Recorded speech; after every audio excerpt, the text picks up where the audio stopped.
Malam, izin memperkenalkan diri, nama saya Andi Septiana Arbor Sibarani.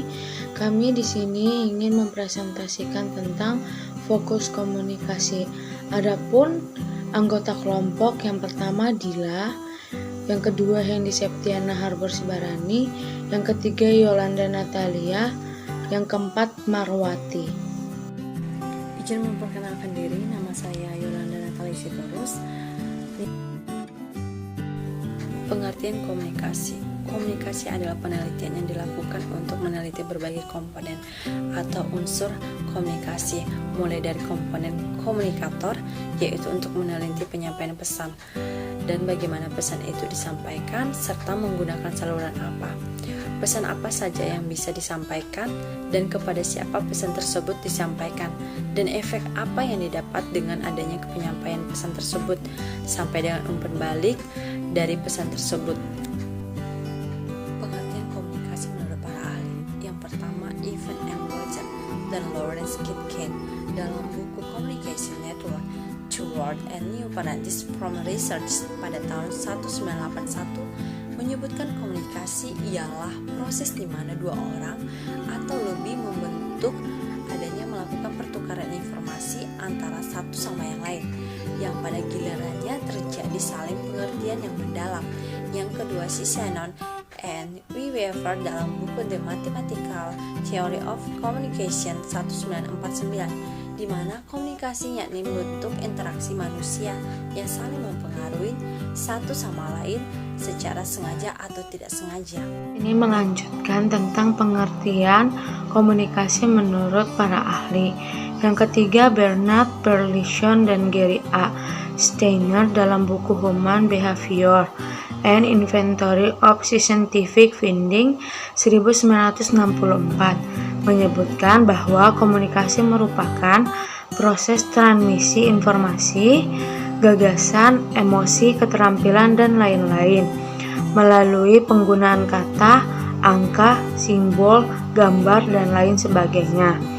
Yang keempat, Carla I. Holland dalam bukunya Social Communication 1948 menyebutkan bahwa komunikasi adalah proses di mana individu mentransmisikan stimulus untuk mengubah perilaku individu yang lainnya. Jadi nama saya Dila, saya akan menjelaskan lanjutan presentasi dari fokus komunikasi. Tujuan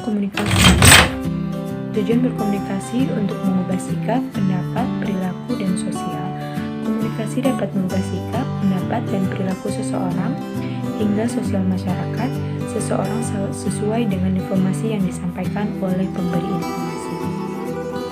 Sehingga pada hakikatnya, komunikasi bertujuan menyampaikan suatu informasi yang dapat dimengerti oleh orang lain. Informasi tersebut kemudian diharapkan menghasilkan umpan balik berupa perubahan positif dari si penerima informasi. Jenis-jenis komunikasi yang pertama itu komunikasi verbal. Komunikasi verbal adalah komunikasi yang digunakan dengan menggunakan simbol-simbol verbal dan menggunakan kata-kata dari satu atau lebih bahasa. Contoh komunikasi verbal, lisan seperti contohnya orang yang sedang berinteraksi atau berbincang menggunakan perantara media seperti telepon genggam, orang yang sedang berbincang di suasana rapat. Adapun contoh komunikasi verbal tulisan seperti mengirim email, saling chattingan. Yang kedua, komunikasi nonverbal adalah komunikasi yang menggunakan pesan-pesan nonverbal. Cara berkomunikasi nonverbal ini yaitu tanpa menggunakan kata-kata atau mengeluarkan kata-kata, melainkan dari cara atau tindakan orang yang memakai komunikasi nonverbal ini. Contoh komunikasi nonverbal seperti ekspresi wajah. Ekspresi wajah merupakan bagian penting dari komunikasi nonverbal. Karena apa? Dari ekspresi wajah, seseorang bisa menyampaikan sebuah informasi dengan jelas. Contohnya seperti ekspresi wajah yang sedang merasa ketakutan, menandakan seseorang itu sedang takut. Yang ketiga yaitu komunikasi internal. Komunikasi internal adalah segenap kegiatan komunikasi yang secara khusus diarahkan pada pihak-pihak dalam lingkungan organisasi pemerintah. Misalnya pegawai atau anggota, pimpinan pemerintah, dan pejabat publik. Yang terakhir yaitu komunikasi eksternal. Komunikasi eksternal adalah segenap kegiatan komunikasi yang diarahkan pada publik di luar organisasi pemerintah, misalnya masyarakat umum, partai politik, tokoh-tokoh masyarakat, dan lain sebagainya. Saya Marwati Nurholifa akan melanjutkan presentasi mengenai fungsi komunikasi.